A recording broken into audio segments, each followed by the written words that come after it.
Hello hi welcome back to touch of Telugu taste. చాలా రోజులు అయిపోయిందండి వీడియో అప్లోడ్ చేసి. మళ్ళీ ఇప్పుడు ఒక మంచి వీడియోతో మీ ముందుకు వచ్చాను.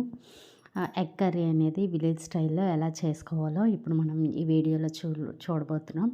చాలా సింపుల్గా టేస్టీగా ఎలా తయారు చేయాలో చూసేద్దాం.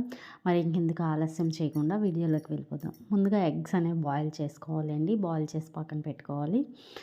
ఇప్పుడు వెల్లుల్లిపాయలు చక్కగా పైన పొర ఉంటుంది కదా, దాన్ని తీసేసి వాటిని కూడా మనం పక్కన పెట్టేసుకొని ఇప్పుడు ముందుగా ఈలోపు ఎగ్ అనేది బాయిల్ అయిపోయిందండి. బాయిల్ అయిన తర్వాత ఆ ఎగ్స్ని పై షెల్ అనేది తీసేసి వాటిని కూడా పక్కన పెట్టేసిన తర్వాత పూర్వం మనకి మిక్సీలు గ్రైండర్లు ఇవేవి లేనప్పుడు రోట్లో దంచేవారు, లేదా ఇలా చిన్న వీటిల్లో దంచేవారు. సో నేను కూడా విలేజ్ స్టైల్లో చేస్తున్నాను కాబట్టి మిక్సీ ఏవి యూస్ చేయకుండా నేను చేస్తున్నాను. ఇప్పుడు ఆనియన్ అనేది చిన్నగా కట్ చేసుకోవాలండి. ఎంత వీలైతే అంత చిన్నగా కట్ చేసుకుంటే ఈ యొక్క విలేజ్ స్టైల్లో మనం పాతకాల పద్ధతిలో చేసినట్లు టేస్ట్గా వస్తుంది. తప్పకుండా మీరు ట్రై చేయండి. ఈ రెసిపీ అనేది మీ అమ్మమ్మల్ని గుర్తు చేస్తుంది. ఈ ఆనియన్స్ అనేవి చాలా చిన్నగా కట్ చేసుకుంటే ఈ కర్రీకి విలేజ్ స్టైల్లో టేస్ట్ వస్తుంది. సో నేనైతే చిన్నవి కట్ అప్పట్లో అయితే ఈ విధంగా వెజిటేబుల్స్ అన్నీ కట్ చేసుకునే టైంలో అయితే అందరూ కూడా, ఇంట్లో ఉన్న లేడీస్ అందరూ కూడా ఒక్క దగ్గరే కూర్చొని ఈజీగా వేగంగా కట్ చేసేసేవాళ్ళు. కట్ చేసే టైము ఎంత వేగంగా అయిపోయేదో ఆ మాటల్లో పడి పని కూడా అంతే వేగంగా అయిపోయేది. సో ఇప్పుడు మనం బిజీ లైఫ్లో ఇవన్నీ చూడలేం కదండి. సో మీరు ఎగ్ కర్రీ అనేది విలేజ్ స్టైల్లో చేయాలనుకుంటే ఒక 1 అవర్ ముందే ఇవన్నీ వెజిటేబుల్స్ అన్నీ చిన్నగా కట్ చేసుకొని పక్కన పెట్టేసుకోవాలి. ఈ ఎగ్ కర్రీకేమో టమాటాస్ బాగా పండినవే తీసుకోవాలండి. బాగా పండినవే తీసుకుంటే దానికి మరింత టేస్ట్ యాడ్ అవుతుంది. ఇప్పుడు టమాటాస్ కూడా నేను కట్ చేసింది అయితే చూపించలేదు వీడియో, ఇంకా లెంత్ ఎక్కువైపోతుందని.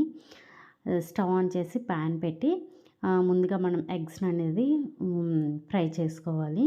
ఎగ్స్ని ఈ విధంగా ఫ్రై చేసుకొని పసుపు ఉప్పు మాత్రమే వేసాను. నేను కారం ఎక్కువ వేయలేదండి.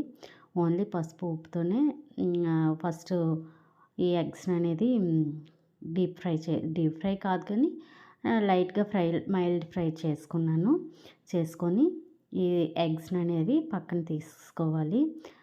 ఎక్కువ మనం ఫ్రై చేస్తే వాటిలో ఉండే ప్రోటీన్స్ పోతాయి. సో అందుకని చెప్పేసి మైల్డ్గానే నేనైతే ఎగ్స్ని ఫ్రై చేసి పక్కన పెట్టేసుకున్నాను. మన ఇంట్లో స్కూల్కి వెళ్ళే పిల్లలు ఉంటారు. సో లేదా లంచ్ బాక్సులు ప్రిపేర్ చేసే టైంలో మనం వెజిటేబుల్స్ అన్నీ, ఏ కూర అయితే మనం ప్రిపేర్ చేయాలనుకుంటున్నామో ఆ కర్రీకి వెజిటేబుల్స్ అన్నీ ముందుగానే కట్ చేసి పెట్టుకుంటే మనకు టైం సేవ్ అవుతుంది. ఈజీగా కర్రీ కూడా అయిపోతుంది. వెంటనే మనం కట్ చేసుకోవాలంటే టైం పడుతుంది. సో మనం ఇప్పుడు కర్రీలోకి వెళ్ళిపోదాం. మనం ముందుగా ఎగ్స్ అనేవి బాయిల్ చేసాం కదండి, ఆ ప్యాన్లోనే కొంచెం ఆయిల్ వేసి మనం ముందుగా చిన్నగా కట్ చేసుకున్న ఆనియన్స్ అనేది వేసేయాలి. వేసేసిన తర్వాత అల్లం వెల్లుల్లి పేస్ట్ అనేది మనం దంచి పెట్టుకున్నాం కదండి, దంచి పెట్టుకున్న అల్లం వెల్లుల్లి పేస్ట్ వేసేయాలి. వేసేసిన తర్వాత ఈ రెండింటిని అల్లం వెల్లుల్లి పేస్ట్కి పచ్చివాసన పోయినంత వరకు బాగా వేయించాలి. ఇదంతా సిమ్లోనే ఉండాలండి. వంట చేయడం అనేది మనం మంటని అడ్జస్ట్ చేసే దీంట్లోనే ఉంటుంది. సో మంటను అనేది మనం అడ్జస్ట్ చేసేసుకోవాలి. ఇప్పుడు టమాటాస్ చెప్పాను కదండి, బాగా పండినవి నేను తీసుకొని వాటిని కూడా నేనైతే కొంచెం చేత్తో మ్యాష్ చేసి అవి కూడా వేసేసుకోవాలి. ఇప్పుడు ఈ టమాటా, ఆనియన్స్, అల్లం వెల్లుల్లి పేస్ట్ ఇవంతా బాగా ఫ్రై చేసి టమాటాలు బాగా మగ్గనివ్వాలండి.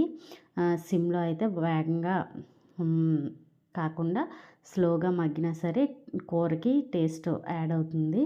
సో సిమ్లో మంటని అడ్జస్ట్ చేసుకొని ఈ టమాటాలు బాగా మగ్గనిచ్చాక ఇందులో ఆనియన్స్, ఇప్పుడు ఇందులో రుచికి సరిపడా సాల్ట్, తర్వాత పసుపు, కారం అనేది వేసుకోవాలి. వేసుకొని ఈ యొక్క మొత్తం దాన్ని కలిసే విధంగా కలుపుకొని ఈ యొక్క మిశ్రమం అనేది దగ్గర పడినంత వరకు మనం బాయిల్ చేయాలి అండి. చక్కగా బాయిల్ చేశాక బాయిల్ అయ్యేలోపు మనం చింతపండుని ముందుగానే నానబెట్టుకోవాలి. నానబెట్టుకొని చింతపండుని కూడా పక్కన పెట్టేసుకోవాలి. నాకు ఇంకా కుక్ అవ్వలేదండి. ఒక 2-3 మినిట్స్ నాకు ఇంకా కుక్ అవ్వాలి. సో మూత పెట్టేసి పక్కన పెట్టేస్తున్నాను. ఈలోపు చింతపండు అనేది నానిపోయి ఉంటుందండి. ఆ చింతపండు గుజ్జుని కూడా ఇందులో వేసేయాలి. వేసేసిన తర్వాత మనం తర్వాత సాల్ట్ అడ్జస్ట్ చేసుకోవాలి. అడ్జస్ట్ చేసుకొని ఈ స్టేజ్లో మనం ఎగ్స్ వేసేసినా పర్వాలేదు. మీకు పులుపు ఇష్టం లేకుంటే మాత్రం ఆ ముందు స్టేజ్లోనే మనం ఎగ్స్ వేసేయాలి. ఇప్పుడు పులుపు వేసుకున్న తర్వాత అవి బాయిలింగ్ అవ్వాలి అండి. అయిన తర్వాత ఈ యొక్క కర్రీ అనేది ఒక 2 మినిట్స్ కుక్ చేసుకుంటే ఆ యొక్క జ్యూసు అదంతా ఎగ్స్ బాగా పడుతుంది.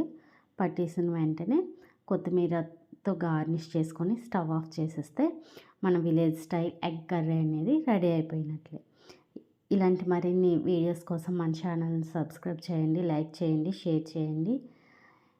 ఇలాంటి రుచికరమైన వంటల కోసం సబ్స్క్రైబ్ చేసుకోండి. Touch of Telugu taste. మరొక మంచి వీడియోతో మీ ముందుకు వస్తాను. Thank you for watching.